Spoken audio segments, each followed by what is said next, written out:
Je me souviens, mes premières entrevues, le journaliste m'a dit « Là, vous allez être maire de Daveluiville, mais est-ce que vous êtes résident? Est-ce que vous avez une maison? » Puis la vérité, c'est que j'habitais encore chez mes parents, donc non, j'avais pas de maison. Là, il m'avait dit « Alors, tu vas décider du compte de taxes des gens, mais toi, t'en payes pas de taxes. »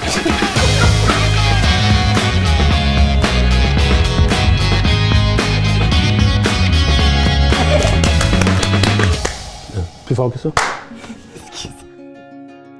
Allô Antoine? Allô Diane? Je suis contente qu'on fasse cet exercice ensemble aujourd'hui. Vraiment? C'est réciproque? Si je fais un bref résumé de ton parcours, tu es en politique depuis 12 ans maintenant.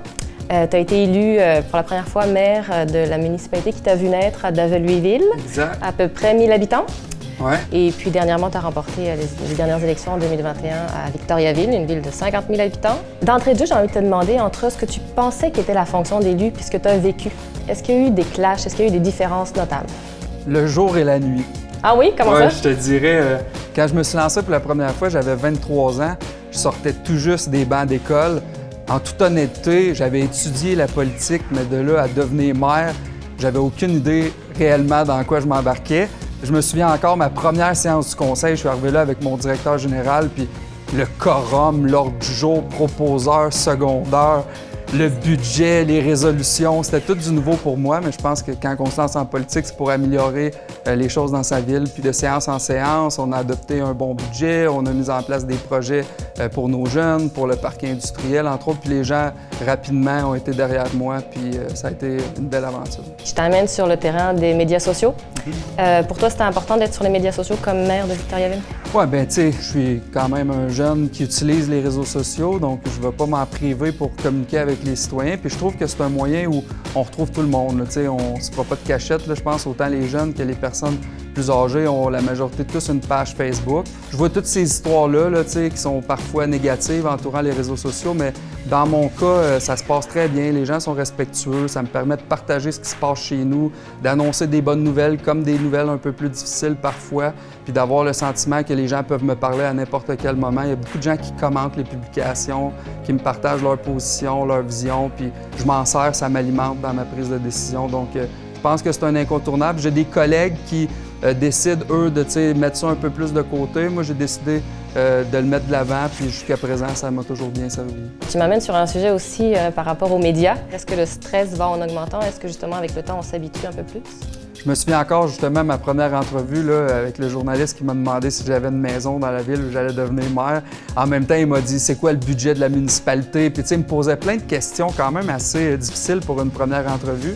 Puis à ce moment-là, bien, j'étais quand même préparé, mais j'étais nerveux. Tu sais, c'était une première entrevue. Mais je pense que la préparation aux entrevues, bien connaître ces sujets, ça va faire en sorte que tu vas être à l'aise puis tu vas être en mesure de parler du dossier pour lequel tu es interviewé. Puis après ça, je pense que l'objectif, c'est d'être naturel, de répondre aux questions comme elles viennent, puis d'être sincère. Puis les gens, c'est ce qu'ils souhaitent. Ils veulent des politiciens qui parlent avec leur cœur, qui disent ce qu'ils ont à dire. De cette façon-là, je pense que ça fonctionne bien.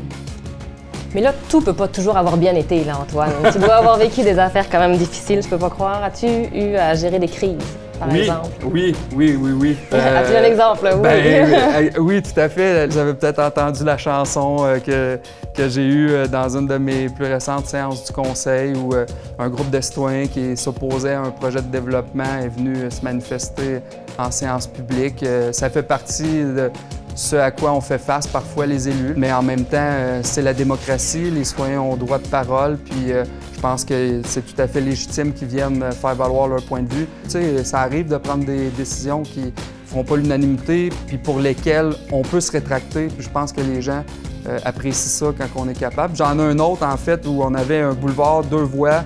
Avec l'analyse de nos services, on voulait condamner une voie pour en faire une piste cyclable. Pas besoin de vous dire que ça avait l'air de la guerre à l'auto. Puis là, il y a des citoyens qui se sont emballés. Puis finalement, nos analyses de trafic démontraient que ça ne changeait absolument rien parce qu'au bout, la voie double devenait une voie simple.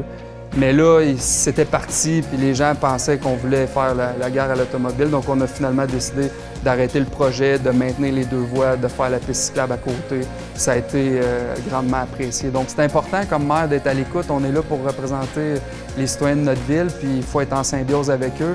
Le jour où on ne l'est plus, bien, on voit, là, puis on le sent, puis c'est là où il faut changer des choses. Tu es mère à temps plein, mais tu es aussi père de famille, de 2 jeunes enfants. Comment tu arrives à conjuguer vie familiale et vie politique? Ça se passe relativement bien, je dirais, 2 petits gars, 4 puis 6. Dans une ville comme Victoriaville, il y a plusieurs activités sportives, culturelles. Puis souvent, je les amène avec moi, donc on passe des beaux moments ensemble. Même quand c'est des activités, des soupers ou des représentations que j'ai, souvent je vais au début, donc ils peuvent venir avec moi.